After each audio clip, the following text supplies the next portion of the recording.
Gimana ya biar pembicaraan di HP nggak bocor dan dihack orang? Enterprise Secure Messaging, chat, video call, voice, dan pembicaraan grup terjamin kerahasiaannya dengan sistem Enterprise Grade 2-layer security. Komandan, masuk. Lapor. Tolong diulangi, kurang jelas suaranya. Arus lalu lintas dipelancar pakai digital? Apa mungkin? Dengan touch to talk, walkie-talkie berbasis aplikasi untuk komunikasi antar tim lapangan tanpa batasan jarak.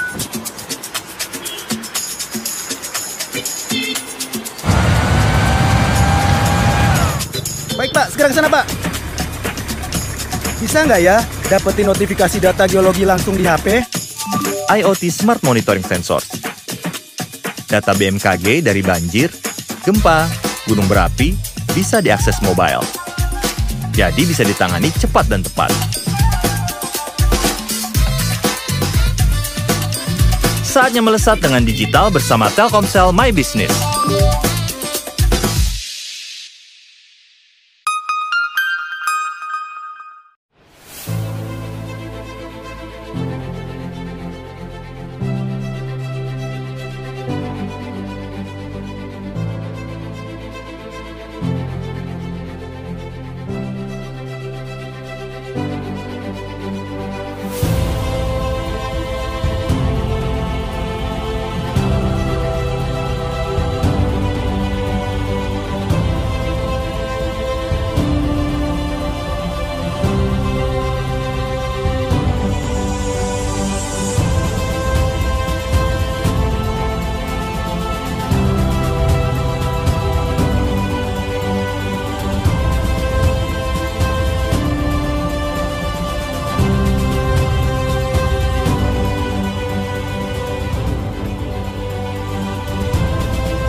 Daripada handphone kamu hanya diam tergeletak, kamu sudah coba belum menelpon teman lama dan menanyakan kabarnya?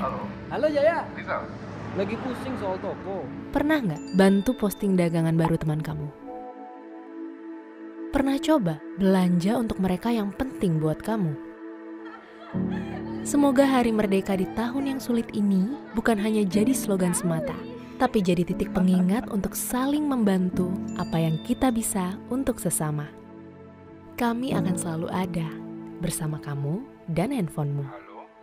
Sedikit di sini, sedikit di sana, sebagai satu bangsa, satu Indonesia.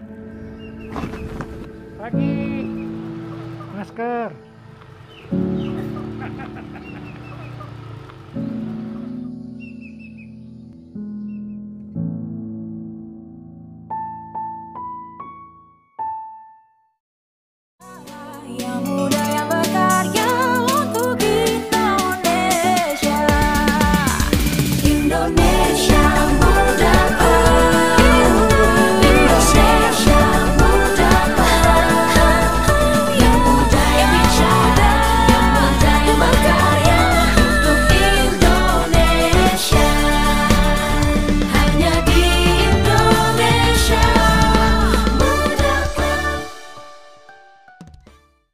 Profesional muda BUMN bisa apa? Aku siap untuk berinovasi. Aku bisa melawan arus untuk kebaikan bangsa.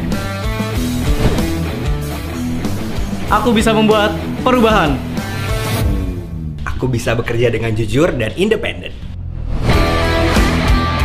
Aku bisa memajukan bangsa dengan kreativitas. Kini saatnya profesional muda BUMN dan Indonesia mempunyai wadah untuk mengasah dan bertukar pikiran agar lebih kreatif, inovatif, dan solutif. Saksikan Indonesia Muda Club, diskusi cerdas dengan para profesional muda BUMN untuk Indonesia yang lebih baik.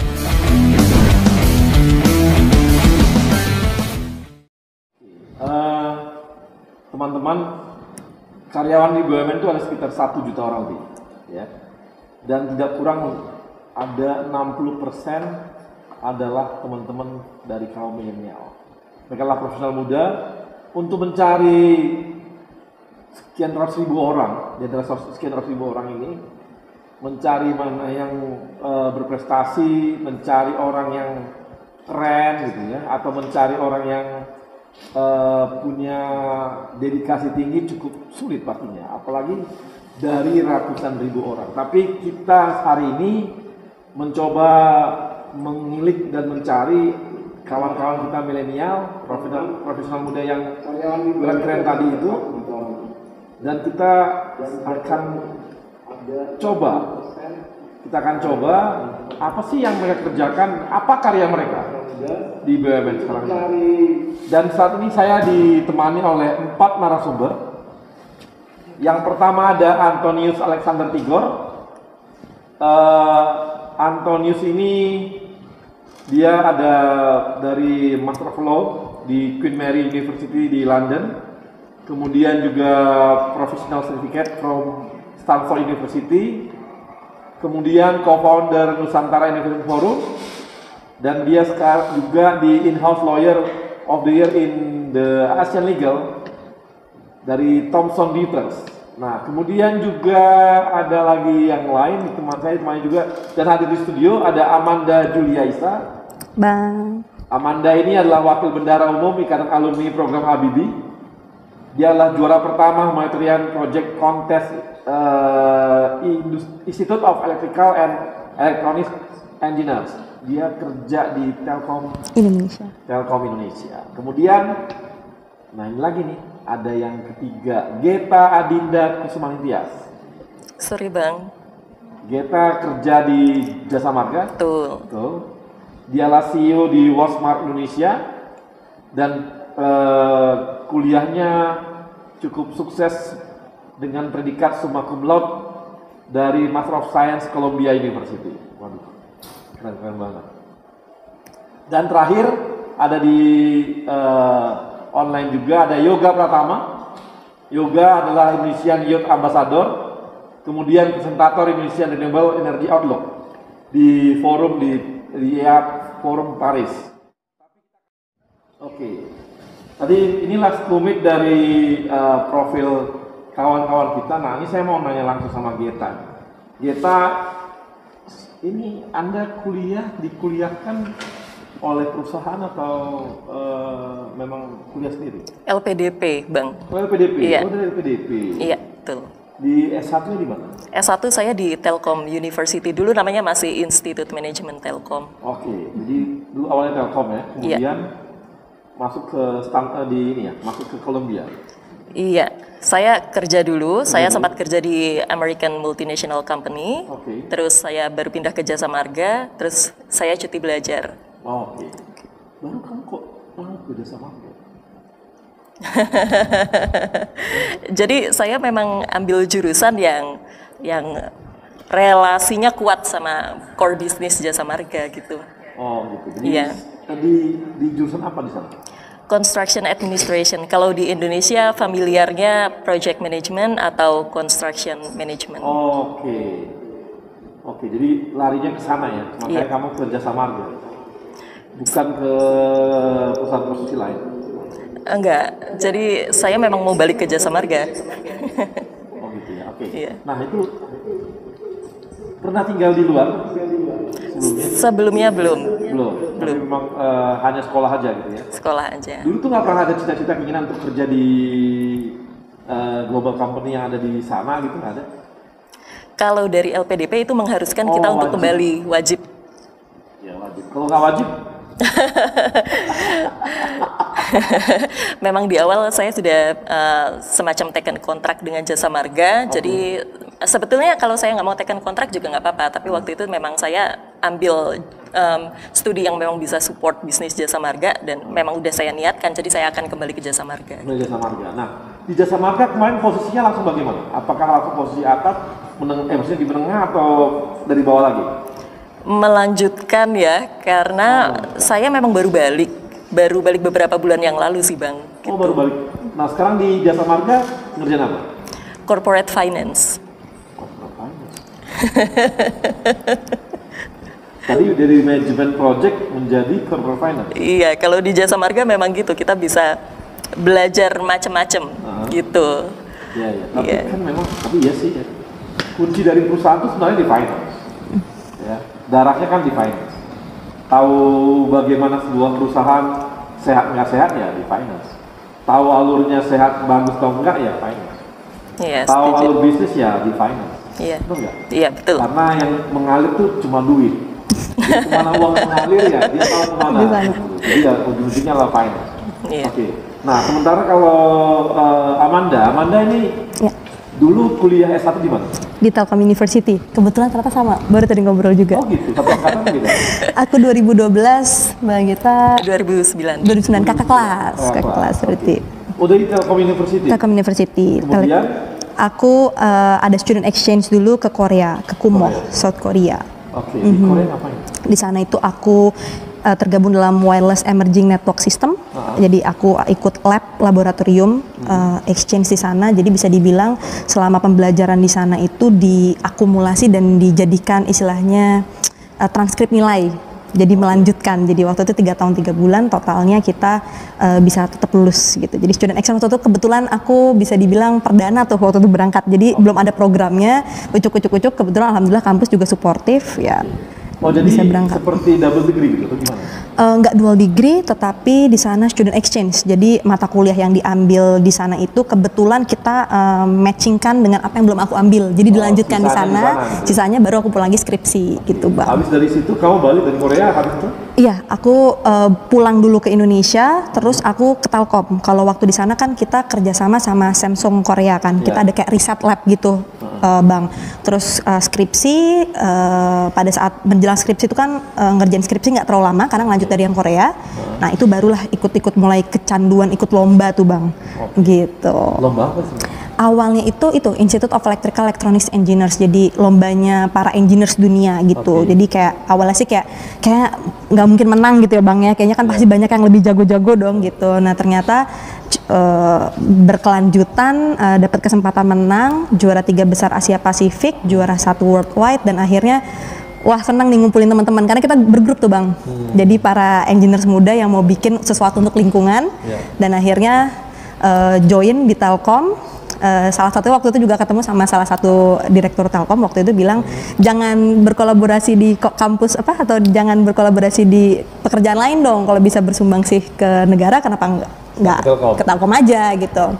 Ya udah, jadi aku dapat banyak coaching, wah menarik kayaknya, udah aku tertarik untuk join di Telkom dan akhirnya lanjut sampai sekarang. Nggak pingin kemana di Korea gitu? Kebetulan nggak diperbolehkan juga Bang waktu itu sama orang tua, jadi memang kembali ke Indonesia harus. Orang tuanya nggak bolehin? Nggak bolehin, katanya belum nikah nggak boleh dulu Bang keluar, takut dipinang orang luar katanya. Kan nggak asik tuh ketemu cowok-cowok Korea. Iya baik-baik banget Bang, sumpah Bang. Baik-baik. Ya mirip-mirip kayak di film-film Korea gitu, sempet lah gitu deket-deket punya pacar. Wajahnya enggak? Iya, wanita-wanitanya Bang, semuanya Bang, operasian semua Bang, itu juga takut Bang. Ntar pada saat laki-lakinya keluar totonya operasian kan bahaya Bang, jadi suka gitu ya? Agak sulit juga. Makanya kadang-kadang orang menikah harus anaknya agak lain. Gitu. Betul Bang, takut, khawatir Pak, oe kok beda kayak bapaknya. Aduh. Jadi beruntunglah cowok-cowok Indonesia, ternyata cowok-cowok Indonesia, cewek-cewek Indonesia masih lebih suka dengan cowok Indonesia daripada cowok-cowok Korea yang ganteng-ganteng itu, karena mereka semua dioperasi sementara kita asli. Banyak yang dioperasi, banyak. Di sini banyak yang asli. Oh, di sini yang asli ya? Di sana enggak ya? Di sana banyak juga yang tidak asli gitu Bang. Ya? Bahaya nanti kalau jangan-jangan setiap ulang tahun ganti wajah dia. Harusnya takut ya Bang. Setiap 17 tahun kalau teman sekamar aku tuh yang wanita itu hadiah baru. Jadi hidungnya baru. Wah, aduh asik banget ya, telinga baru, hidung baru, hidungnya Bang. Bibir baru, mata baru gitu. Kebetulan temen wanitaku tapi yang Oh, gitu ya? Temen asrama kan kita sama satu dorm sama wanita. Makin cantik dulu tiap tahun. Cantik banget. Tiap tahun tak? Makin tiap tahun cantik, tiap tahun cantik gitu. Minder bang. Aduh. Minder berat. Untungnya nanti usia 40 dia meleleh. Perawatannya kenceng. Oke, kemudian ada yoga. Bisa yoga? Yoga? Hai kak. Yoga. Halo yoga. Yoga di kuliah di kerja di Pertamina. Sejak tamat atau bagaimana di Pertamina? Iya, Om. Manggilnya Om. Waduh. Pelanggaran nih. Yoga, kau kuliah di mana Yoga? Dimarahin. S1 di mana? Saya di STT Migas, Bang. STT Migas Balikpapan. Oh, STT Migas Balikpapan. Ya. Oke, dari STT Migas Balikpapan yang dipunya Pertamina ya? Atau beda? Kalau di STT Migas di sini punya swasta, Bang. Oh, punya swasta. Oke. Kemudian habis itu kamu lanjutin kuliah keluar atau enggak? Rencananya sih, insya Allah pengennya tahun depan atau 2 tahun lagi lanjut, Bang. Oke, yang pengalaman kamu di Paris tuh ngapain aja? Kok bisa tiba-tiba ke sana? Di Paris itu sebelumnya ada kompetisi dari Kementerian SDM. Itu kompetisi menulis seluruh Indonesia, kemudian finalisnya itu dipilih untuk mempresentasikan proyeknya ke International Clean Energy Forum di Jakarta. Dari 300 disaring 10 finalis, kemudian 10-nya itu dipilih 3 orang terbaik untuk mewakili menjadi duta muda Indonesia untuk Paris, presentasi lagi ke Paris di International Energy Agency Forum namanya, Bang. Yang dulu kamu presentasikan mengenai apa ya? Kalau kemarin ada proyek bersama teman-teman muda di sini, jadi fokusnya kita ke energi terbarukan. Dan bagaimana Indonesia memanfaatkan energi terbarukan itu untuk menerangi dan memberikan akses listrik ke pedalaman seluruh Indonesia. Lo nggak takut sama energi terbarukan? Nanti Pertamina nggak laku lagi. Pertamina kan juga ada energi terbarukan kan? Oh gitu. Dan juga sudah ada holding untuk fokus ke renewable energy. Nanti kalau gitu nih teman-teman lo yang di perminyakan itu semua bisa nggak punya kerjaan lagi dong kalau udah dimulai masuk ke energi terbarukan. Nah ini yang menarik Bang. Jadi di perminyakan itu sekarang sudah mengarah ada kalkulusnya untuk belajar renewable energy. Skripsi saya juga membahasnya tentang renewable energy kebetulan. Jadi bukan lagi membahas minyak tapi udah ke renewable energy ya? Ada minyak, cuma kita bisa memilih antara minyak atau renewable energy, bisa kita kombinasi. Ya nanti kalau gitu kita lagi nanti kamu jangan lagi nanti STT Migas tapi STT Renewable Energy. Mantap. Migasnya hilang. Makasih Yoga. Saya ke Antonius. Halo Antonius. Halo, hadir Bang. Hadir ya. Antonius, lu kuliah di mana Antonius? Waktu SMA kuliah di S1-nya? Udah di luar negeri? Iya, terima kasih udah diundang di acara keren ini Bang. Bayar. Aku dulu kuliah S1 di Universitas Diponegoro di Semarang. Semarang. Jurusan hukum pastinya. Hukum, betul. Hukum apa? Hukum perceraian atau hukum perkawinan? Yang pasti korporat. Legal atau gimana? Di sana dulu. Ya. Untuk khusus untuk korporat legal atau apa? Yang dipelajari di Undip? Ya, untuk korporat. Korporat ya. Betul Pak. Baru lanjut ke London. Ya baru lanjut ke London setelah saya mendapatkan Chevening Award dari kerajaan Inggris. Oh gitu. Kok bisa dapat Bos? Ya karena saya coba ikut seleksi. Kebetulan seleksinya itu untuk seluruh negara di dunia, ada 167 negara di dunia yang mendapatkan skema Chevening Award. Saya wakil dari Indonesia untuk dapat Chevening Award tersebut. Jadi wakil dari Indonesia. Kemudian dilanjutkan ke Queen's Mary ya di sana. Queen Mary University of London. Betul. Itu beasiswa atau bagaimana dari sana? Iya, beasiswa full dari kerajaan Inggris, Pak. Itu pendidikan dan juga biaya hidup. Sampai biaya hidup. Bawa istri? Ya. Bawa istri? Bawa, Bang. Bawa istri juga? Bawa. Jadi berarti ini dong full beasiswanya full banget kalau gitu ya? Termasuk full family. Kemudian kamu ke Stanfordnya ini aja. Hanya ke Stanfordnya gimana? Kursus saya. Oke.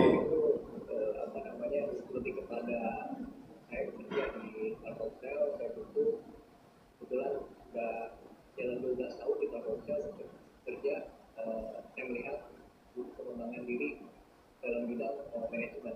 Oke. Di sektor. Oke, kamu kenapa nggak kerja di Inggris aja dulu? Ngapain harus ke Telkomsel? Oh, jatuh cinta duluan. Jatuh cinta sama cewek Telkomsel atau jatuh cinta sama Telkomselnya? Oh, sama Telkomselnya. Oke, makasih Antonius. Kita kawan-kawan tadi demikian tadi sekilas apa yang telah mereka kerjakan, apa prestasi mereka. Nanti kita akan bahas lebih jauh dan lebih mengulik lagi apa saja yang telah mereka lakukan di masing-masing BUMN-nya, data di perusahaannya, dan apa sih yang mereka karya-karya mereka yang ada di masing-masing BUMN-nya. Dan kita akan bahas setelah yang satu ini. Gimana ya biar pembicaraan di HP nggak bocor dan dihack orang? Enterprise Secure Messaging, chat, video call, voice, dan pembicaraan grup terjamin kerahasiaannya dengan sistem enterprise grade 2-layer security. Komandan, masuk. Lapor. Tolong diulangi, kurang jelas suaranya. Arus lalu lintas di pelancar pakai digital? Apa mungkin? Dengan touch to talk, walkie-talkie berbasis aplikasi untuk komunikasi antar tim lapangan tanpa batasan jarak.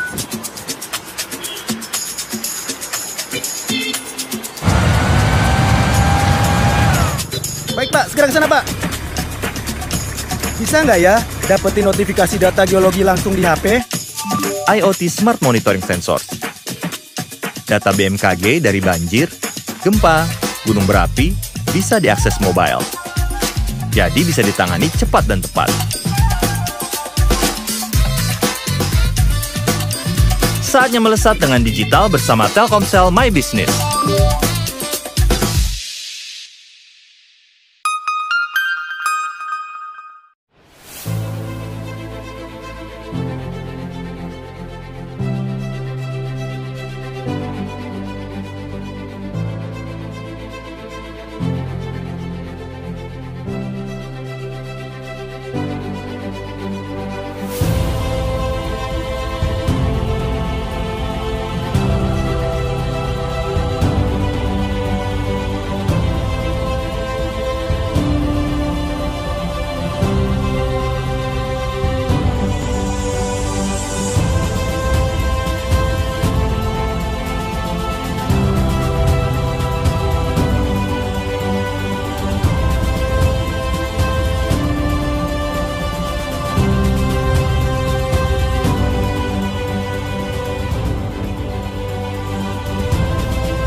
Daripada handphone kamu hanya diam tergeletak, kamu sudah coba belum menelpon teman lama dan menanyakan kabarnya?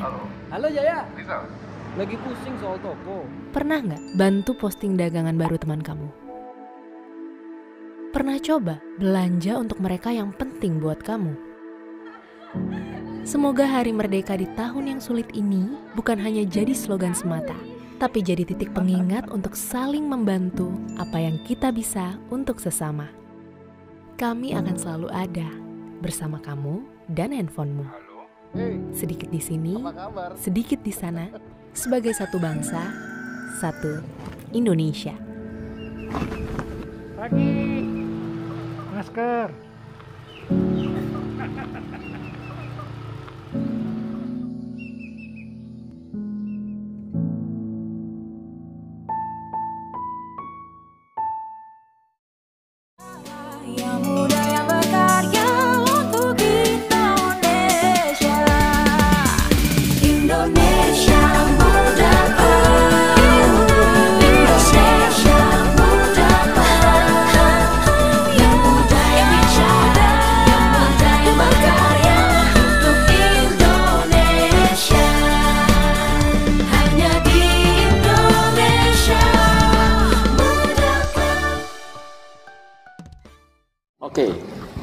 Profesor Muda, kita kembali di Indonesia Muda Club. Kita akan ada 2 penanya.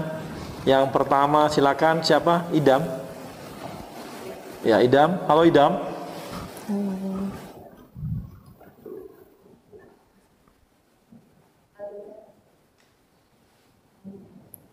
Alika, silakan Alika, ada Alika. Terima kasih udah diberikan kesempatan untuk bertanya. Izin perkenalkan saya Alika. Mau bertanya, apa sih yang menjadi motivasi kakak-kakak untuk lebih mengutamakan pendidikan dan karir dibanding yang lainnya? Dan kapan kakak-kakak itu mulai sadar kalau pendidikan itu dan karir emang benar-benar penting? Oke, sekarang saya udah ya. Nah, ini bisa langsung Geta. Kenapa mengutamakan pendidikan dan karir daripada yang lain-lain? Daripada yang lain-lain gitu ya. Ya itu tadi saya udah sempat bilang sih, sebetulnya saya pursue pendidikan sampai ke Amerika itu mulainya dari niat yang kecil gitu. Saya ingin membukakan gerbang untuk orang-orang di sekitar saya gitu. Karena saya mau kasih lihat ke mereka, if I can do it, so you can do it too gitu. I'm not coming from a fancy background. I don't have what people call as privilege. I didn't go to international schools at Indonesia gitu. Tapi saya bisa, Anda juga bisa gitu. Orang-orang di sekitar saya pasti bisa itu. Sebenarnya sesimpel itu niatnya. Itu ya? Oke, itu jadi lebih kepada memberikan motivasi kepada orang-orang sekitar gitu ya. Iya. Oke. Iya, itu. Kalau Yoga. Iya, Bang. Halo Yoga. Halo, Bang. Yoga bisa jawab tuh pertanyaan Alika. Kenapa Yoga lebih mementingkan karir dan sekolah daripada yang lain gitu? Ya, terima kasih pertanyaannya Alika. Bagus banget. Salam kenal, saya Yoga dari Pertamina. Khususnya menurut saya kita harus balance dulu ya. Jadi mengutamakan yang pertama itu prioritasnya tetap keluarga. Baru kita masuk ke pekerjaan sebagai rumah kedua kita. Otomatis kenapa lebih milih dan fokus kepada karir? Yang pertama kita harus punya tujuan dulu. Kalau misalnya kita sudah punya tujuan, kita juga bisa sharing atau membagikan apa yang menjadi tujuan kita ke orang lain dan bisa menginspirasi orang lain. Karena kita memiliki tujuan yang berbeda-beda, jadi harapannya raih mimpi setinggi mungkin. Dan kalau misalnya Alika, jangan misalnya si teman A fokus ke karir, teman B fokus ke keluarga, tapi kita juga harus balancing. Jadi kalau dari saya itu lebih ke balancing, Bang. Jadi kita harus bisa time management, mengatur waktu antara karir dan keluarga. Gitu. Makasih. Yoga, kalau Anton gimana Anton? Ya Bang. Ya. Kenapa Anton katanya lebih prioritasin kerja dan kuliah, sekolah daripada yang lain? Ya, sebetulnya ini terima kasih atas pertanyaannya. Tadi yang Yoga sampaikan dan juga Geta sampaikan itu sangat selaras dengan apa yang mau saya jawab. Jika saya boleh tambahkan, upaya saya untuk bekerja dan sekolah itu adalah merupakan upaya saya untuk stay relevan terhadap sebuah perubahan. Itu. Kenapa? Karena seperti Charles Darwin bilang bahwa it's not the strongest that survive, nor the most intelligent, but the most responsive to change. Nah, itu saya dapat dari pekerjaan dan juga dari pendidikan. Sehingga saya dapat lebih inline dengan kemajuan zaman. Secara otomatis saya juga bisa menjadi dampak yang baik untuk perusahaan dan sekitar saya. Tentunya juga dengan lingkungan, dimanapun saya berada. Oke, makasih. Nah, kalau Amanda, gimana Amanda? Iya, jawabannya pada bagus-bagus nih Bang. Kalau aku sendiri lebih, alhamdulillahnya pekerjaan ini, terima kasih Mbak pertanyaannya.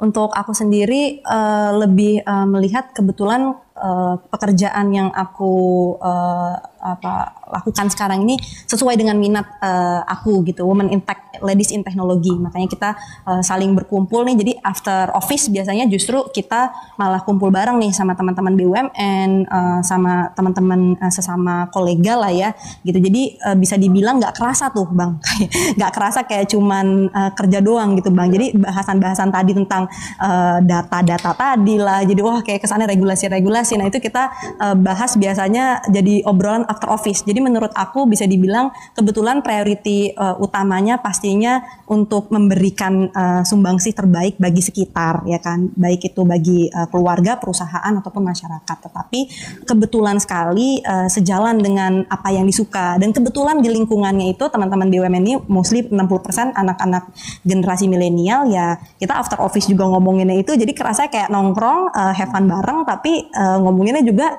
kerjaan gitu. Tapi bukan yang pusing-pusing, kesannya kayak wah ini apa nih, kita bikin apa nih, kita bikin webinar apa nih next gitu. Kira-kira gitu sih Bang. Sekarang nih kerjaan tuh sudah jadi hobi juga gitu ya. Jadi kesannya begitu Bang. Kerjaannya memang depan laptop terus sih sebenarnya Bang. Nah, udah gak ada bedanya. Berikutnya ada Ibnu. Nah, Ibnu nanya gini. Bagaimana mendayagunakan anak muda di daerah tertinggal? Ini di BRI mana dia? Di pusat emang.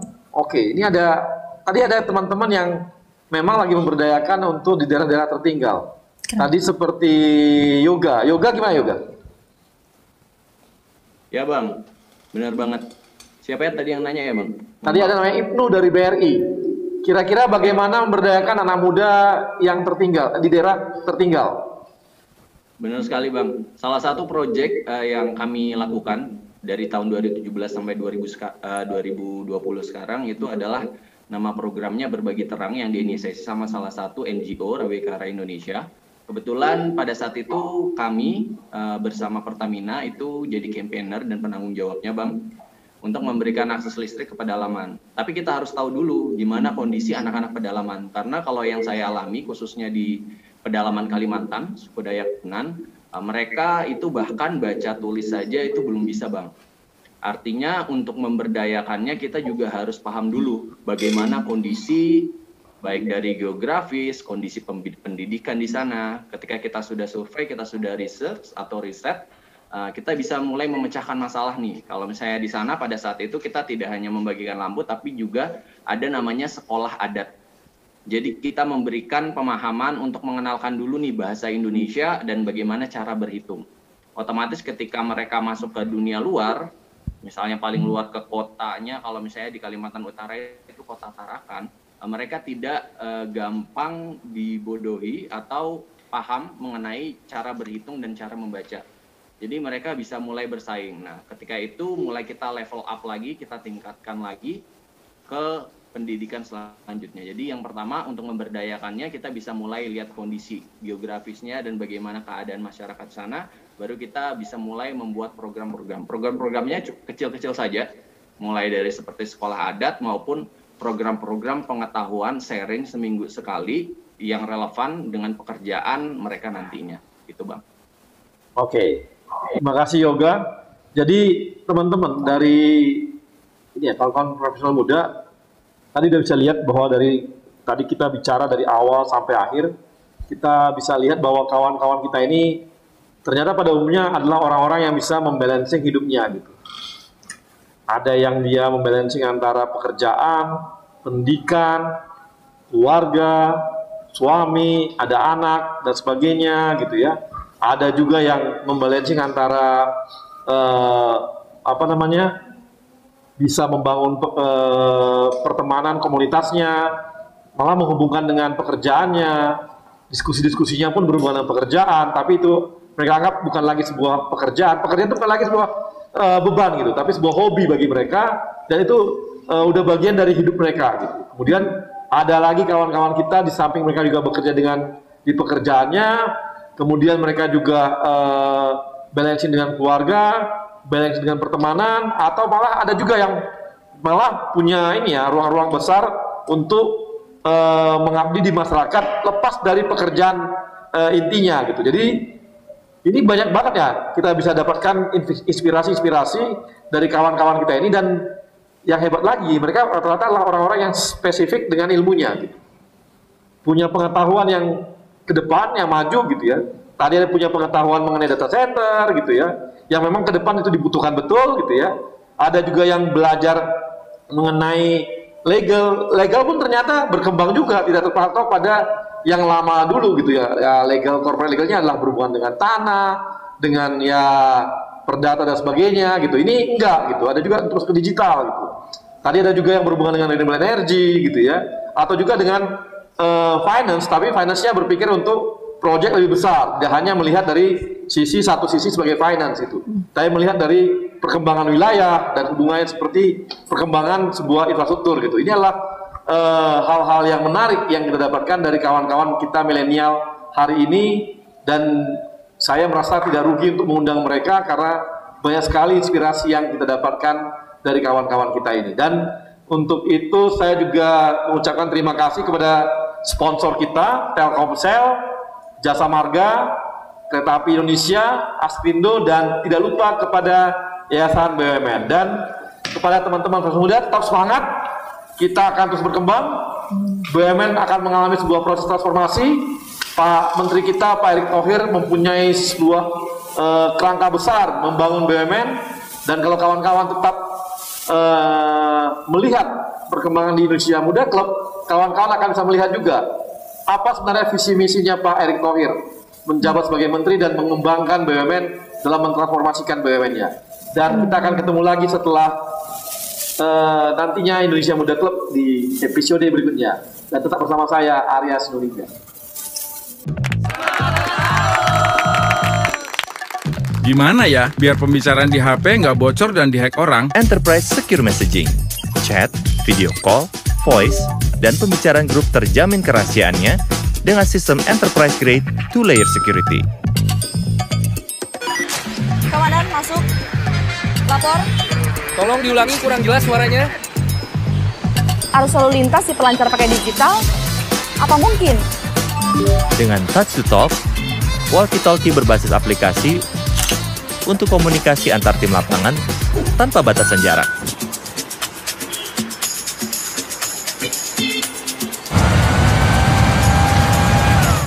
Baik Pak, segera ke sana Pak. Bisa nggak ya dapetin notifikasi data geologi langsung di HP? IoT Smart Monitoring Sensor. Data BMKG dari banjir, gempa, gunung berapi bisa diakses mobile. Jadi bisa ditangani cepat dan tepat. Saatnya melesat dengan digital bersama Telkomsel My Business.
Daripada handphone kamu hanya diam tergeletak, kamu sudah coba belum menelpon teman lama dan menanyakan kabarnya?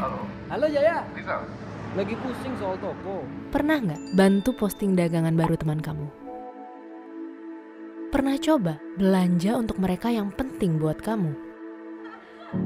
Semoga Hari Merdeka di tahun yang sulit ini bukan hanya jadi slogan semata, tapi jadi titik pengingat untuk saling membantu apa yang kita bisa untuk sesama. Kami akan selalu ada bersama kamu dan handphonemu. Sedikit di sini, sedikit di sana, sebagai satu bangsa, satu Indonesia. Pagi, masker.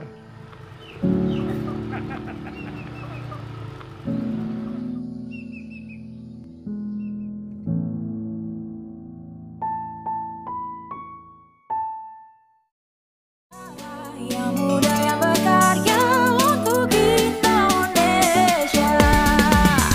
Indonesia muda. Indonesia muda.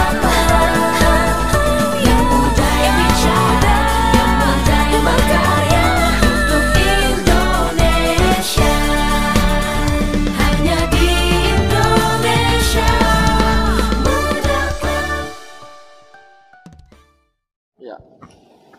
Profesional muda, kita kembali lagi di Indonesia Muda Club dan saya mau ngobrol-ngobrol sama Geta nih. Get, ada sesuatu yang kamu bawa ke perusahaan kamu saat ini dari apa yang ada kamu capai di luar negeri? Kalau sejauh ini karena saya baru balik ya, Baru itu balik ya. tadi yang saya cerita saya baru sharing aja nih, Iya. sharing ke teman-teman tentang project management gitu kan, perbandingan project management di negara maju, Iya. terus apa yang bisa kita adopsi di Indonesia, apa yang bisa kita improve di sini gitu. Sama ya kalau saya sih sebenarnya my journey starts from such a simple wish sebenarnya Pak. Saya itu ke Amerika karena memang dari saya pingin sekolah ke luar negeri, tapi di satu sisi saya juga mikir saya seorang ibu, saya punya anak, gitu kan? Udah punya anak? Udah punya anak. Udah banget, wajahnya masih muda banget. Iya. Udah punya anak berapa? Satu. Dari? Iya. Kenapa? Ya, nggak apa-apa. Dari satu suami. Gugus sendiri. Ya, jadi saya seorang ibu, saya seorang istri, saya seorang kakak, adik, saudara, teman dari banyak orang gitu. Jadi saya keinginannya sekolah di Amerika itu sebetulnya pingin membukakan gerbang untuk mereka gitu. Saya pingin orang-orang di sekitar saya itu termotivasi, terinspirasi, terus mendapatkan informasi yang penting gitu. Nah, di Jasa Marga sini kamu dikasih ruang nggak sama manajemennya? Nanti nggak dijawab ya. Dengan apa yang kamu terima ilmu di luar, bawa ke ini, dikasih ruang nggak untuk sharing atau apa gitu? Iya, jadi sharing itu memang difasilitasi oleh Jasa Marga. Oke. Jadi ada webinar. Oh, dikasih ruang memang sama mereka ya? Iya. Manajemennya terbuka banget dong gitu ya? Iya, betul. Sangat terbuka untuk itu ya? Iya. Ya, mudah-mudahan. Sekarang usia berapa? Saya usia, saya lupa umur saya berapa ya? Gak dilarang ya nanya? 2 sekian. 2 sekian? 20 sekian. Oh gitu? Iya. Oh, muda sekali. Ini Pak Erik lagi nyari-nyari direktur loh. Direksi muda perempuan. Wah. Berani tarung nggak? Di endorse. Oke, makasih. Geta, saya ke Antonius. Anton? Ya Bang. Nah, Ton, kalau di Telkomsel kamu dikasih ruang besar nggak oleh kawan-kawan di Telkomsel untuk apa yang kamu dapat di luar negeri itu bisa kamu terapkan di perusahaan gitu? Karena banyak sekali perusahaan-perusahaan tidak memanfaatkan semaksimal mungkin apa yang talenta yang dimiliki oleh kawan-kawan gitu. Ya, saya cukup bersyukur karena para senior leaders di Telkomsel itu mampu melihat talenta yang ada dari luar gitu ya, Pak. Nah, saya diakomodir apa yang passion saya. Jadi saya banyak sekali dilibatkan dalam proyek-proyek strategis di Telkomsel maupun proyek-proyek yang kritikal sehingga secara langsung ilmu saya juga jadi terpakai gitu. Oke, jadi artinya ruangnya dikasih betul ya. Untuk sharing, untuk yang muda-muda atau yang senior-senior dikasih ruang juga nggak? Ya, betul, dikasih juga. Yang anak baru juga, yang junior juga semua dikasih. Jadi dikasih ruang betul oleh kawan-kawan Telkomsel ya. Nah, Betul. ada hal yang udah kamu terapkan nggak dari apa yang di ilmu kamu? Tadi sudah ya, yang mengatakan bahwa ilmu mengenai khususnya legal digital legal tuh bisa kamu terapkan di Telkomsel gitu ya? Iya. Jadi saya menerapkan perlindungan data, prinsip-prinsip perlindungan data di perusahaan saya terapkan juga. Lalu kita juga membantu menjadi mitra strategis untuk para bisnis unit di Telkomsel. Oke. Nah, di Telkomsel sendiri yang seperti kamu khusus untuk digital legalnya banyak nggak? Nah itu baru saya, Pak. Oh, baru kamu. Iya. Nah, ini peluang bagi orang-orang yang orang legal di BUMN. Ternyata di Telkomsel baru 1 orang. Berarti ini karirnya untuk bisa naik cepat, bisa besar nih. Karena cuma 1 orang kan. Mau nggak mau cuma si Anton aja nih dikasih gaji besar. Ton, gaji kamu berapa, Ton? Enggak, nggak perlu jawab. Amin. Nggak, ini artinya ada peluang-peluang besar ya, ada peluang-peluang bahwa kemampuan kita melihat tadi ya seperti tadi legal banyak, corporate legal banyak juga, tapi ternyata ada ruang yaitu namanya digital legal gitu, dan ini cukup menarik gitu, dan ternyata cuma 1 orang doang yang ngambil di sana di Telkomsel sekarang, artinya ruangnya makin banyak dong ya, terbuka besar dong. Iya. Di Indonesia udah banyak nggak yang seperti kamu, Ton? Ada beberapa, cuman kalau dibandingkan dengan sektor lain seperti hukum kompetisi ataupun hukum tanah itu kan mereka lebih banyak. Jadi secara populasi itu masih sedikit sebetulnya. Secara populasi lebih sedikit ya. Jadi perlu banyak dilahirkan juga kalau gitu ya. Iya, apalagi sekarang kan everything is digital kan, Bang. Ya, jadi betul. Harusnya kita ikut dalam konteks tersebut dan ikut serta dalam bidang hukum. Nah, ini kawan-kawan ya, teman-teman di masing-masing BUMN, ini ada ruang besar. Karena apa? Karena hampir semua BUMN saat ini masuk ke digital. Masuk ke digital. Banyak banget masuk ke digital. Mungkin ada juga kebutuhan legal untuk digital juga akan makin banyak gitu ke depannya. Benar nggak, Ton? Pasti. Karena pada saat ini kan jadi nggak hanya Telkomsel kan ruang-ruang itu jadinya gitu. Betul, karena semua perusahaan semuanya going digital, dari perbankan, perusahaan properti dan juga perusahaan-perusahaan lain semuanya mereka pada going digital. Makanya kita mengalami namanya traffic explosion tadi. Oke. Semuanya menggunakan teknologi terkini untuk tetap relevan terhadap perkembangan zaman, sehingga tetap menjadi pemain global serta mengantisipasi juga kan persaingan bisnis sekarang. Kalau enggak masuk ke digital, mereka akan mati. Ini artinya apa? Perbankan sendiri pun yang begitu besar gitu ya, BUMN kita, Bank Mandiri mungkin atau BRI atau BTN yang masuk digital, mau nggak mau memang butuh juga orang legal digital nih, digital legal yang memang, dan sangat jarang, ada ruang besar nih bagi kawan-kawan BUMN yang sekarang ini kerja di legal, ambil S2-nya digital legal aja, seperti Anton. Tanya aja sama Anton, ada di mana aja bisa kuliah yang cepat sehingga bisa nambah ilmu dan memberi ruang besar pada kawan-kawan. Oke, Ton, makasih. Yoga. Ya, Yoga. Nah, Yoga sekarang tadi kan ngomong di hulu ya. Di produksi Pertamina gitu ya.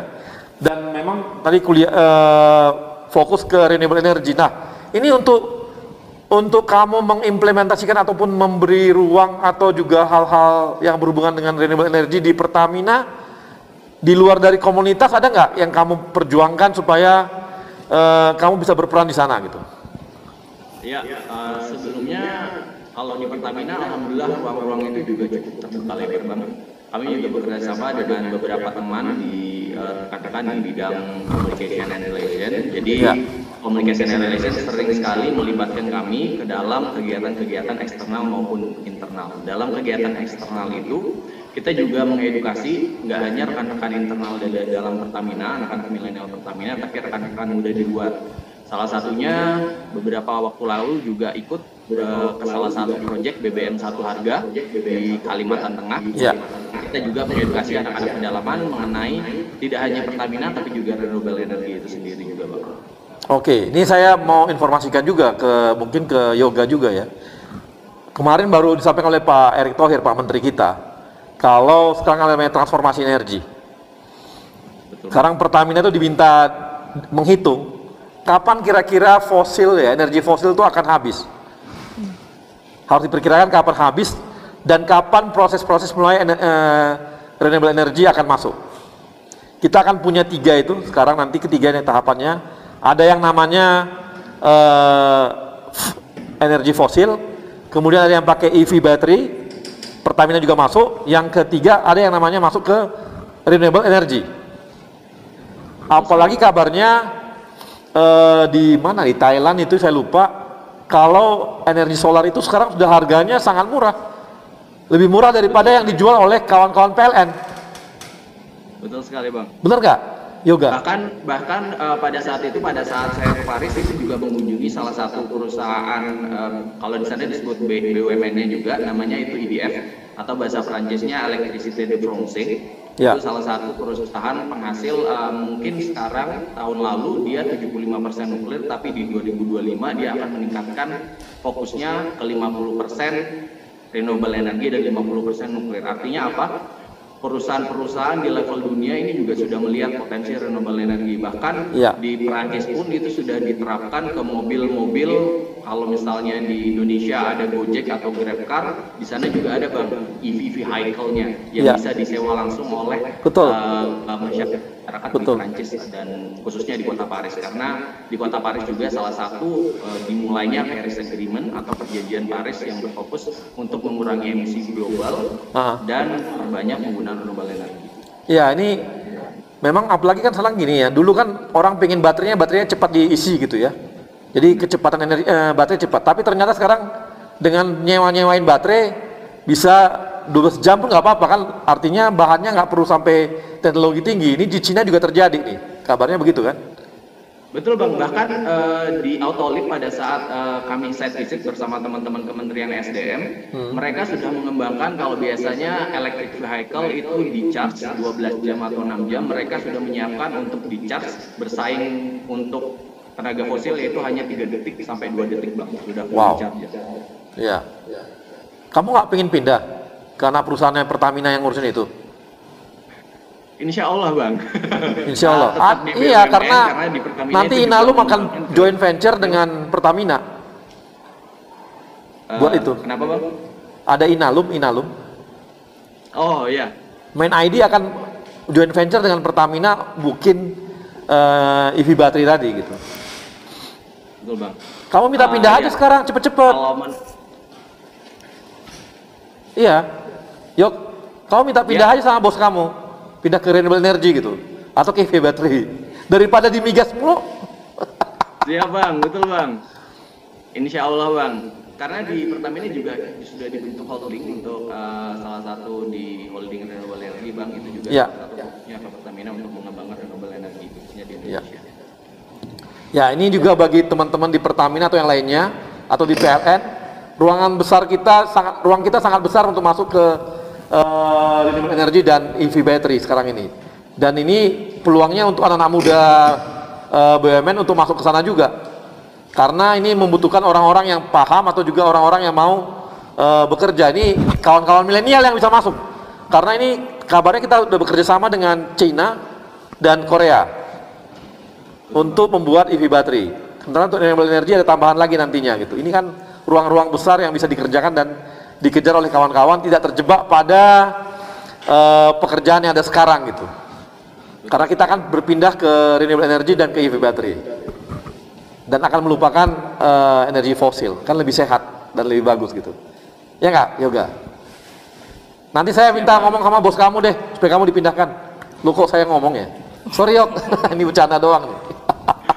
Oke, nah ini dengan Amanda ini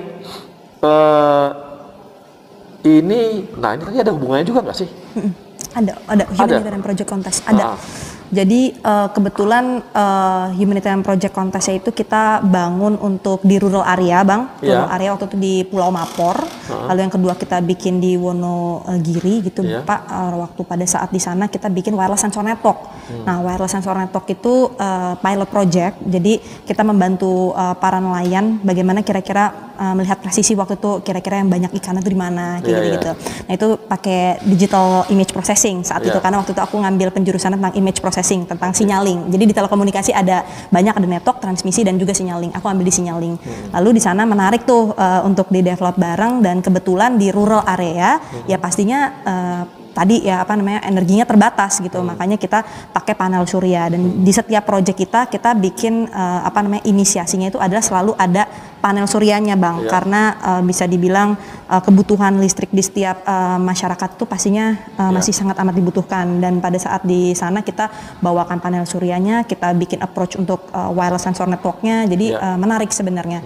Tetapi kalau untuk sampai pengumpulan data belum tuh, sampai kita encourage tarik data untuk masuk ke cloud dan sedemikian rupa belum, karena waktu awal pilot project. Dan mungkin ya menariknya belajar apa yang bisa ditarik ke Indonesia adalah pada saat kita harus mempresentkan di depan 120 negara begitu kan. Kita mempresentkan project kita di sana ada teman-teman Oxford, Harvard, pastinya kan dari top university di Amerika, dan kita dari Indonesia nih ceritanya nih, negara berkembang nun jauh di sana ceritanya gitu. Jadi pada saat kita punya keberanian nih untuk present, dan akhirnya bermanfaatnya itu adalah pada saat dihadapkan kemarin, kita tahun lalu ikut di Indonesia Data Center Cloud Summit. Waktu itu kebetulan banget ada satu slot speaker kosong, Bang. Jadi satu untuk director, yang satu lagi slot speaker kosong untuk approach digital marketingnya gitu. Ya udah disuruh present, Bang. Nah, kebayangkan kalau misalnya aku belum pernah present gitu, kita di depan banyak negara begitu, di depan banyak global player. Nah, di sana alhamdulillah dikasih kesempatan untuk untuk present tentang bagaimana kekuatan data center dan infrastruktur di Telkom, bagaimana kita punya rencana hyperscale data center saat itu, dan sampai akhirnya tahun ini akan diadakan secara virtual. Jadi banyak belajar, bisa dibilang yang dibawa ke Indonesia bukan hanya ilmu secara teknologinya, mungkin kalau dibilang teknologinya di negara maju pastinya kita banyak belajar, tetapi yang pastinya didapatkan dari BUMN itu adalah kesempatan untuk diberikan panggung nih. Silahkan berperan, silahkan berkreativitas. Jadi mungkin itu yang menariknya, Bang. Jadi nggak salah ternyata pulang ke Indonesia dan berkarir di sini gitu, Bang. Nah, kalau untuk Telkom sendiri, untuk renewable energy kemungkinannya ada juga dong ya untuk itu? Pastinya ada beberapa yang saat ini kok untuk power ada PUI-nya. Jadi setiap kali untuk data center begitu, Bang, memang ada angka-angka tertentu yang memang harus di-approach untuk sebagai standarnya. Jadi green data center begitu, Bang. Jadi ada ada sebuah teknis angka yang memang harus dapatkan agar dapat sertifikat green data center, karena itu lagi menarik banget juga buat mereka. Saya nggak mau data centernya belum green energi nih gitu. Jadi ngarahnya ke sana juga ya, green energy. Betul, tetap green energi dibutuhkan banget. Besar nggak power yang dibutuhkan untuk data center? Pasti untuk hyperscale data center pasti luar biasa besar, makanya tadi approach-nya kita ambil eco. Jadi untuk environment-nya harus evolve, lalu harus ramah lingkungan begitu. Jadi ada konsep eco yang memang konsep yang memang harus ditanamkan di data center itu. Jadi menjadi berbeda, tetapi tetap nuansa Indonesia, tapi tetap ramah lingkungan begitu, Bang. Oke, makasih Amanda. Ini adalah, coba deh dengerin dari tadi semua itu kawan-kawan kita ini cukup spesifik apa yang mereka punya, menarik betul apa yang mereka punya, dan memberikan inspirasi juga apa sih yang mau kita kerjakan ke depan gitu ya. Dan kawan-kawan ini cukup bisa memberikan inspirasi kita, dan nanti kita akan gali lebih jauh dengan kawan-kawan kita 4 orang ini, anak-anak milenial kita masih muda walaupun usia masih di bawah 30 tapi udah punya anak 1. Loh, apa hubungannya ya? Ada hubungannya ya? Ada hubungannya. Dan kita akan kembali setelah yang satu ini.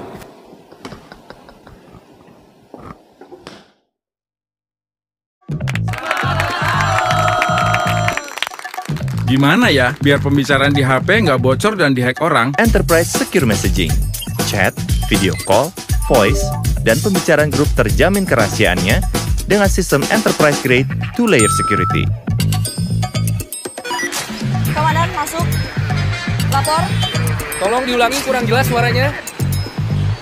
Arus lalu lintas di pelancar pakai digital? Apa mungkin? Dengan touch to talk, walkie-talkie berbasis aplikasi untuk komunikasi antar tim lapangan tanpa batasan jarak.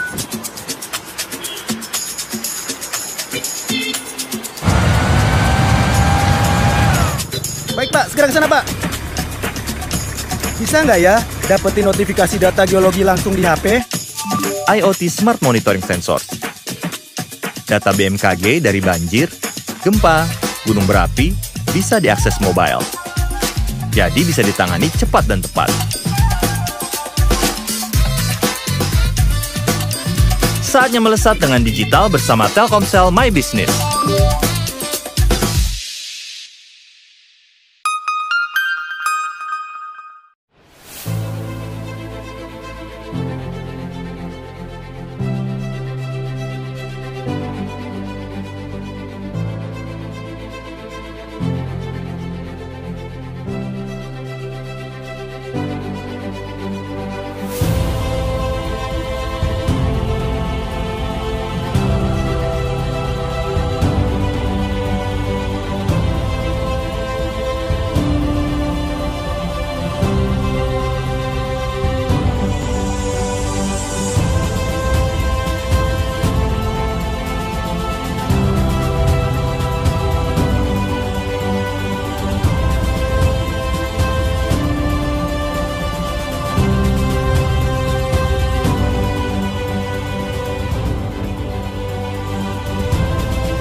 Daripada handphone kamu hanya diam tergeletak, kamu sudah coba belum menelpon teman lama dan menanyakan kabarnya?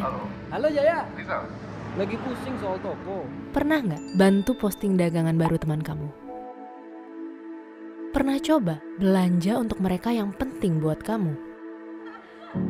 Semoga Hari Merdeka di tahun yang sulit ini bukan hanya jadi slogan semata, tapi jadi titik pengingat untuk saling membantu apa yang kita bisa untuk sesama. Kami akan selalu ada bersama kamu dan handphonemu. Sedikit di sini, sedikit di sana, sebagai satu bangsa, satu Indonesia. Pagi, masker.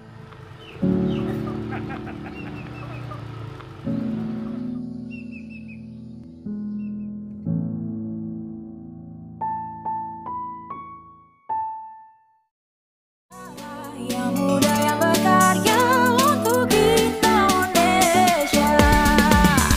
Indonesia muda. Indonesia muda. Yang muda yang bicara, yang muda yang berkarya untuk Indonesia.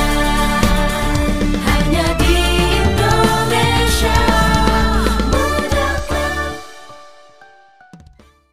Oke, Profesor Muda, kita kembali di Indonesia Muda Club. Kita akan ada dua penanya. Yang pertama silakan, siapa? Idam. Ya, Idam. Halo Idam.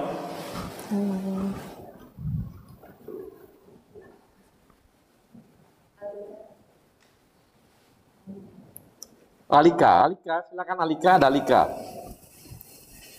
Terima kasih udah diberikan kesempatan untuk bertanya. Izin perkenalkan saya Alika. Mau bertanya, apa sih yang menjadi motivasi kakak-kakak untuk lebih mengutamakan pendidikan dan karir dibanding yang lainnya? Dan kapan kakak-kakak itu mulai sadar kalau pendidikan itu dan karir emang benar-benar penting? Oke, sekarang saya Udah ya. Nah, ini bisa langsung Geta. Kenapa mengutamakan pendidikan dan karir daripada yang lain-lain? Daripada yang lain-lain gitu ya. Ya itu tadi saya udah sempat bilang sih, sebetulnya saya pursue pendidikan sampai ke Amerika itu mulainya dari niat yang kecil gitu. Saya ingin membukakan gerbang untuk orang-orang di sekitar saya gitu. Karena saya mau kasih lihat ke mereka, if I can do it, so you can do it too gitu. I'm not coming from a fancy background. I don't have what people call as privilege. I didn't go to international schools at Indonesia gitu. Tapi saya bisa, Anda juga bisa gitu. Orang-orang di sekitar saya pasti bisa itu. Sebenarnya sesimpel itu niatnya. Oke, itu jadi lebih kepada memberikan motivasi kepada orang-orang sekitar gitu ya. Iya. Oke. Iya, itu. Kalau yoga. Iya, Bang. Halo Yoga.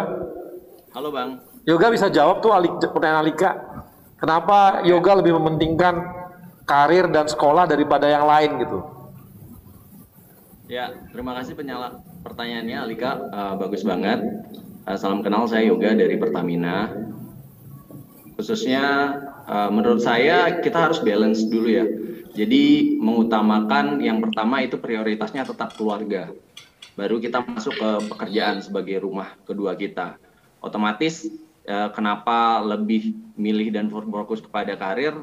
Yang pertama kita harus punya tujuan dulu. Kalau misalnya kita sudah punya tujuan, kita juga bisa sharing atau membagikan apa yang menjadi tujuan kita ke orang lain dan bisa menginspirasi orang lain. Karena kita memiliki tujuan yang berbeda-beda, jadi harapannya raih mimpi setinggi mungkin. Dan kalau misalnya Alika, jangan misalnya si teman A fokus ke karir, teman B fokus ke keluarga, tapi kita juga harus balancing. Jadi kalau dari saya itu lebih ke balancing, Bang. Jadi kita harus bisa time management, mengatur waktu antara karir dan keluarga. Gitu. Makasih. Yoga, kalau Anton gimana Anton? Ya Bang. Ya. Kenapa Anton katanya lebih prioritasin kerja dan kuliah, sekolah daripada yang lain? Ya, sebetulnya ini terima kasih atas pertanyaannya. Tadi yang Yoga sampaikan dan juga Geta sampaikan itu sangat selaras dengan apa yang mau saya jawab. Jika saya boleh tambahkan, upaya saya untuk bekerja dan sekolah itu adalah merupakan upaya saya untuk stay relevan terhadap sebuah perubahan. Itu. Kenapa? Karena seperti Charles Darwin bilang bahwa it's not the strongest that survive, nor the most intelligent, but the most responsive to change. Nah, itu saya dapat dari pekerjaan dan juga dari pendidikan. Sehingga saya dapat lebih inline dengan kemajuan zaman. Secara otomatis saya juga bisa menjadi dampak yang baik untuk perusahaan dan sekitar saya. Tentunya juga dengan lingkungan, dimanapun saya berada. Oke, makasih. Nah, kalau Amanda gimana? Iya, jawabannya pada bagus-bagus nih Bang. Kalau aku sendiri lebih alhamdulillahnya pekerjaan ini, terima kasih Mbak pertanyaannya. Untuk aku sendiri lebih melihat kebetulan pekerjaan yang aku lakukan sekarang ini sesuai dengan minat aku gitu, Women in Tech, Ladies in Technology. Makanya kita saling berkumpul nih. Jadi after office biasanya justru kita malah kumpul bareng nih sama teman-teman BUMN, sama teman-teman sesama kolega lah ya gitu. Jadi bisa dibilang nggak kerasa tuh Bang, nggak kerasa kayak cuman kerja doang gitu Bang. Jadi bahasan-bahasan tadi tentang data-data tadi lah. Jadi wah kayak kesannya regulasi-regulasi. Nah itu kita bahas biasanya jadi obrolan after office. Jadi menurut aku bisa dibilang kebetulan priority utamanya pastinya untuk memberikan sumbangsih terbaik bagi sekitar ya kan. Baik itu bagi keluarga, perusahaan ataupun masyarakat. Tetapi kebetulan sekali sejalan dengan apa yang disuka. Dan kebetulan di lingkungannya itu teman-teman BUMN ini mostly 60% anak-anak generasi milenial ya. Kita after office juga ngomonginnya itu jadi kerasa kayak nongkrong, have fun bareng tapi ngomonginnya juga Kerjaan. gitu, tapi bukan yang pusing-pusing. Kesannya kayak wah ini apa nih, kita bikin apa nih, kita bikin webinar apa nih next gitu. Kira-kira gitu sih Bang. Di sana nih kerjaan tuh sudah jadi hobi juga gitu ya. Jadi kesannya begitu Bang. Kerjaannya memang depan laptop terus sih sebenarnya Bang. Nah, Udah ada bedanya. Berikutnya ada Ibnu. Nah, Ibnu nanya gini. Bagaimana mendayagunakan anak muda di daerah tertinggal? Ini di BRI mana dia? Di pusat emang. Oke, ini tadi ada teman-teman yang memang lagi memberdayakan untuk di daerah-daerah tertinggal. Tadi seperti Yoga. Yoga gimana Yoga? Ya Bang, benar banget. Siapa ya tadi yang nanya ya Bang? Tadi ada namanya Ibnu dari BRI. Kira-kira bagaimana memberdayakan anak muda yang tertinggal, di daerah tertinggal? Benar sekali Bang. Salah satu proyek yang kami lakukan dari tahun 2017 sampai 2020 sekarang itu adalah nama programnya Berbagi Terang yang diinisiasi sama salah satu NGO Rawekara Indonesia. Kebetulan pada saat itu kami bersama Pertamina itu jadi campaigner dan penanggung jawabnya Bang untuk memberikan akses listrik ke pedalaman. Tapi kita harus tahu dulu gimana kondisi anak-anak pedalaman, karena kalau yang saya alami khususnya di pedalaman Kalimantan, suku Dayak Punan, mereka itu bahkan baca tulis saja itu belum bisa Bang. Artinya untuk memberdayakannya kita juga harus paham dulu bagaimana kondisi baik dari geografis, kondisi pendidikan di sana. Ketika kita sudah survei, kita sudah research atau riset, kita bisa mulai memecahkan masalah nih. Kalau misalnya di sana pada saat itu kita tidak hanya membagikan lampu, tapi juga ada namanya sekolah adat. Jadi kita memberikan pemahaman untuk mengenalkan dulu nih bahasa Indonesia dan bagaimana cara berhitung. Otomatis ketika mereka masuk ke dunia luar, misalnya paling luar ke kotanya, kalau misalnya di Kalimantan Utara itu kota Tarakan, mereka tidak gampang dibodohi atau paham mengenai cara berhitung dan cara membaca. Jadi mereka bisa mulai bersaing. Nah, ketika itu mulai kita level up lagi, kita tingkatkan lagi ke pendidikan selanjutnya. Jadi yang pertama untuk memberdayakannya kita bisa mulai lihat kondisi geografisnya dan bagaimana keadaan masyarakat sana, baru kita bisa mulai membuat program-program. Program-programnya kecil-kecil saja, mulai dari seperti sekolah adat maupun program-program pengetahuan sharing seminggu sekali yang relevan dengan pekerjaan mereka nantinya. Gitu Bang. Oke, terima kasih Yoga. Jadi teman-teman dari ini ya, kawan-kawan profesional muda, tadi udah bisa lihat bahwa dari tadi kita bicara dari awal sampai akhir, kita bisa lihat bahwa kawan-kawan kita ini ternyata pada umumnya adalah orang-orang yang bisa membalancing hidupnya gitu. Ada yang dia membalancing antara pekerjaan, pendidikan, keluarga, suami, ada anak dan sebagainya gitu ya. Ada juga yang membalancing antara bisa membangun pertemanan komunitasnya, malah menghubungkan dengan pekerjaannya, diskusi-diskusinya pun berhubungan dengan pekerjaan, tapi itu mereka anggap bukan lagi sebuah pekerjaan itu bukan lagi sebuah beban gitu, tapi sebuah hobi bagi mereka, dan itu udah bagian dari hidup mereka gitu. Kemudian ada lagi kawan-kawan kita di samping mereka juga bekerja di pekerjaannya, kemudian mereka juga balancing dengan keluarga, balance dengan pertemanan, atau malah ada juga yang malah punya ruang-ruang besar untuk mengabdi di masyarakat lepas dari pekerjaan intinya gitu. Jadi ini banyak banget ya kita bisa dapatkan inspirasi-inspirasi dari kawan-kawan kita ini, dan yang hebat lagi mereka rata-rata adalah orang-orang yang spesifik dengan ilmunya gitu. Punya pengetahuan yang ke depan yang maju gitu ya. Tadi ada punya pengetahuan mengenai data center gitu ya, yang memang ke depan itu dibutuhkan betul gitu ya. Ada juga yang belajar mengenai legal pun ternyata berkembang juga, tidak terpatok pada yang lama dulu gitu ya. Legal, corporate legalnya adalah berhubungan dengan tanah, dengan perdata dan sebagainya gitu. Ini enggak gitu, ada juga terus ke digital gitu.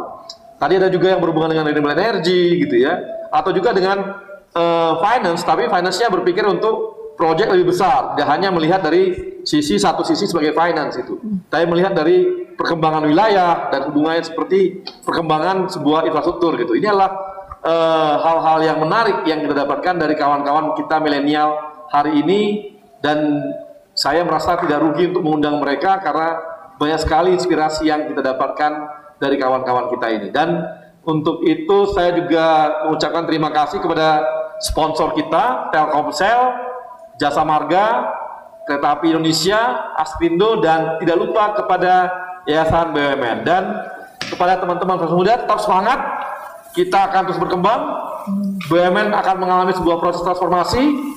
Pak Menteri kita, Pak Erick Thohir, mempunyai sebuah kerangka besar membangun BUMN, dan kalau kawan-kawan tetap melihat perkembangan di Indonesia Muda Club, kawan-kawan akan bisa melihat juga apa sebenarnya visi misinya Pak Erick Thohir menjabat sebagai menteri dan mengembangkan BUMN dalam mentransformasikan BUMN-nya. Dan kita akan ketemu lagi setelah nantinya Indonesia Muda Club di episode berikutnya. Dan tetap bersama saya, Arya Sinulinga. Gimana ya biar pembicaraan di HP nggak bocor dan dihack orang? Enterprise Secure Messaging, chat, video call, voice, dan pembicaraan grup terjamin kerahasiaannya dengan sistem enterprise grade 2-layer security. Komandan, masuk. Lapor. Tolong diulangi, kurang jelas suaranya. Arus lalu lintas di pelancar pakai digital? Apa mungkin? Dengan touch to talk, walkie-talkie berbasis aplikasi untuk komunikasi antar tim lapangan tanpa batasan jarak.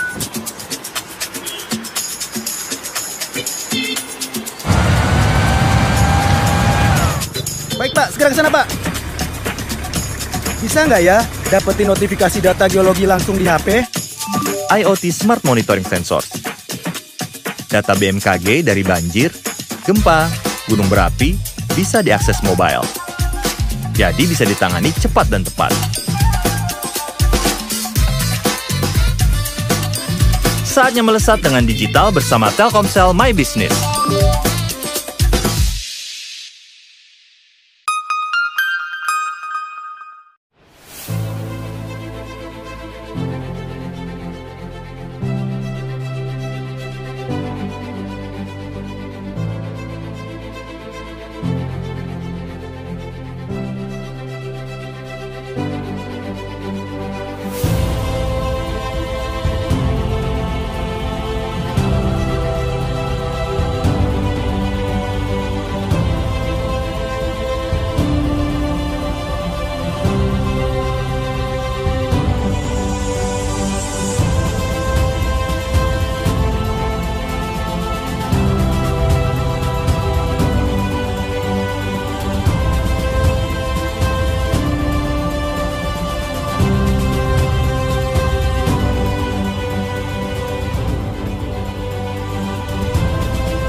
Daripada handphone kamu hanya diam tergeletak, kamu sudah coba belum menelpon teman lama dan menanyakan kabarnya? Halo Jaya, lagi pusing soal toko. Pernah nggak bantu posting dagangan baru teman kamu? Pernah coba belanja untuk mereka yang penting buat kamu? Semoga Hari Merdeka di tahun yang sulit ini bukan hanya jadi slogan semata, tapi jadi titik pengingat untuk saling membantu apa yang kita bisa untuk sesama. Kami akan selalu ada bersama kamu dan handphonemu. Sedikit di sini, sedikit di sana, sebagai satu bangsa, satu Indonesia. Pagi, masker.